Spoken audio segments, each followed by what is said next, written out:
Hello, this is Gaurav Lath your big bull coach. जारी रखते हैं हमारा डेली सीरीज़ आज क्या हुआ और आगे क्या होगा। आज के लिए यानी 5 अगस्त 2025, that is the 5th of August 2025 Tuesday. आज क्या हुआ? आज बाजार गिर के बंद हुआ। अगर निफ्टी की बात की जाए तो 73 पॉइंट्स गिर के बंद हुआ 24,650 पर, that is down 73 points, closing at 24,650। और वही बैंक निफ्टी की बात की जाए तो वो 259 पॉइंट्स गिरकर 55,360 पर बंद हुआ, that is down 259 points, closing at 55,360। वैसे आज मायूसी का थोड़ा माहौल था ही बाज़ार में, बिकॉज आप जानते होंगे ट्रम्प बाबू का फिर से गुस्सा फूटा है भारत पे। कल फिर से बॉम्ब फोड़ दिया उन्होंने, माने उनका जो ट्रूथ बॉम्ब है, ट्रूथ सोशल का बॉम्ब है, तो उसके कारण बाज़ार में मायूसी थी। गिफ्ट निफ्टी तो कल डाउन था, हालांकि सुबह को काफ़ी हद तक रिकवर कर गया था, पर एनीवे उसका बाज़ार पे असर आना ही था और बाज़ार गिर के खुला और गिरते ही चला गया।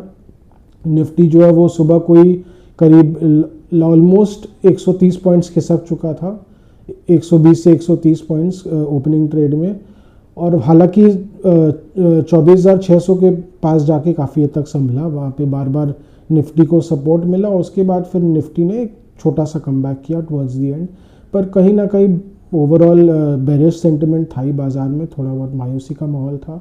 बैंक्स में तो वीकनेस था ही, बैंक्स के अलावा बाकी एफएमसीजी भी आज थोड़ा ठंडा था, और ओल्ड इकोनॉमी स्टॉक्स जैसे रिलायंस है वो आज कमज़ोर थे। रिलायंस में कहीं ना कहीं कमज़ोरी इस बात की बोली जा सकती है कि अमेरिका के जो सैंक्शंस के थ्रेट है वो कहीं ना कहीं रिलायंस को अफेक्ट कर सकता है, या रिलायंस पे उसका गाज गिर सकता है। ऐसा क्यों है? क्योंकि रिलायंस के पास ही सबसे बड़ा रिफाइनरी है जामनगर में, और काफ़ी रशियन क्रूड जो भारत इंपोर्ट करता है वो रिलायंस के जामनगर रिफाइनरी से ही रिफाइन होके भारत में आता है या यूरोप में जाता है। तो कहीं ना कहीं जो अमेरिकन सैंक्शंस का जो खतरा है वो रिलायंस पे उसकी गाज गिर सकती है। तो कहीं ना कहीं रिलायंस स्टॉक पे नज़र रखनी चाहिए, क्योंकि इसमें हो सकता है और सेलिंग प्रेशर आए। तो ये एक मार्केट का तो अभी रेड फ्लैग चल ही रहा है। और बाकी ओवरऑल मार्केट में मायूसी का तो था ही, बिकॉज आईटी सेक्टर भी थोड़ा ठंडा था। बेसिकली मार्केट में ओवरऑल डेबिलिटेटिंग ट्रेंड जो है वो जारी है। हाँ, मार्केट संभलने की कोशिश करता है, पर अगेन कुछ ना कुछ दिन भर चलते रहता है, जियोपॉलिटिकल थ्रेट्स चलते रहते हैं, जिससे कि जो बहुत जो सपोर्ट है वो जो मार्केट किसी तरह रिबाउंड करता है वो फिर वापस दे देता है। तो अभी लगता है अभी जब तक ये ट्रम्प बाबू का जो ये प्रॉब्लम है जब तक सॉर्ट आउट नहीं होगा, बाज़ार ऐसे ही चलते रहेगा।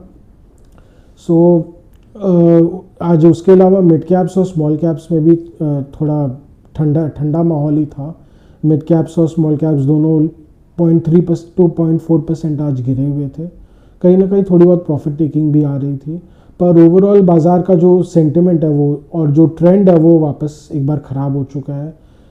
और जैसा कि लग रहा है कि एक बार जो 24,600 का जो निफ्टी का सपोर्ट है वो शायद नहीं टिक पाएगा। अगर बिकवाली का प्रेशर होता है तो वो फिर एक बार के लिए तो गिव अप कर देगा। तो ओवरऑल ट्रेंड यहीं तक लग रहा है।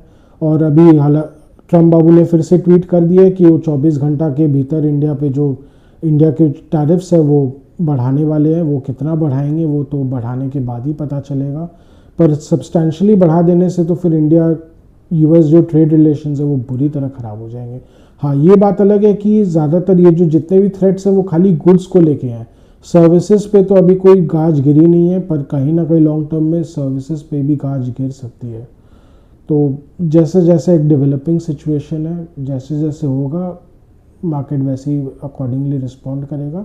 बट कल के लिए खास करके एक मेजर जो फंडामेंटल न्यूज़ ये है कि कल आरबीआई का जो मॉनेटरी पॉलिसी कमेटी है जिसकी बैठक अभी सोमवार से चली रही है, कल उसका आउटकम आएगा सुबह 10 बजे के आसपास।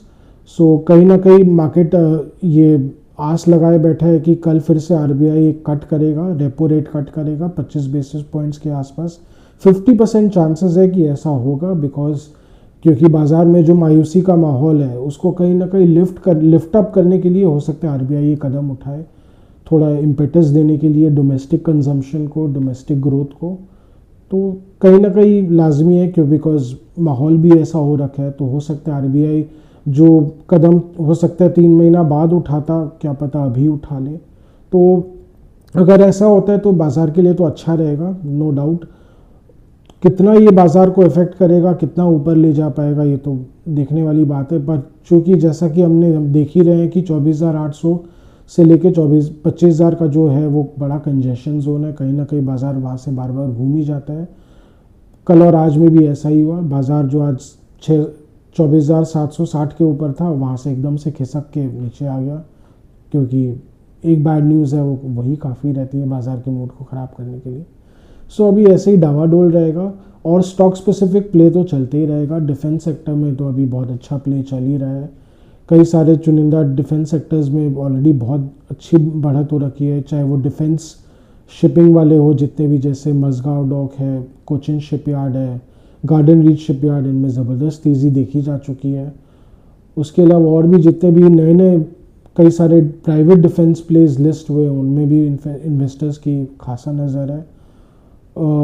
कुछ डिफेंस सेक्टर 2-3 साल में कुछ अच्छे जो नाम लिस्ट हुए हैं, जैसे कि आज़ाद इंजीनियरिंग है, ज्योति सीएनसी है, ये डिफेंस कम सेमी डिफेंस प्लेज है।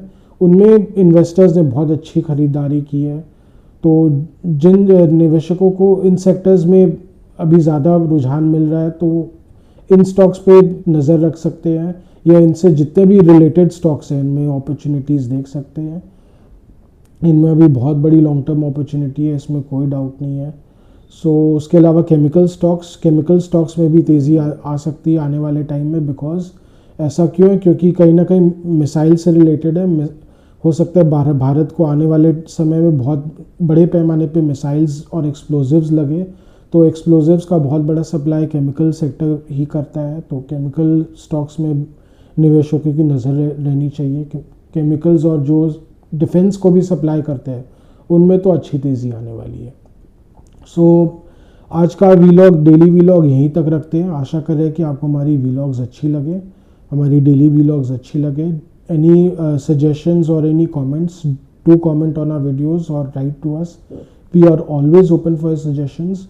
Any stock specific views or queries, again write to us or comment on our videos. We are always there to respond and help you in any way possible for us. Or do like, share and subscribe to our channel. Thank you.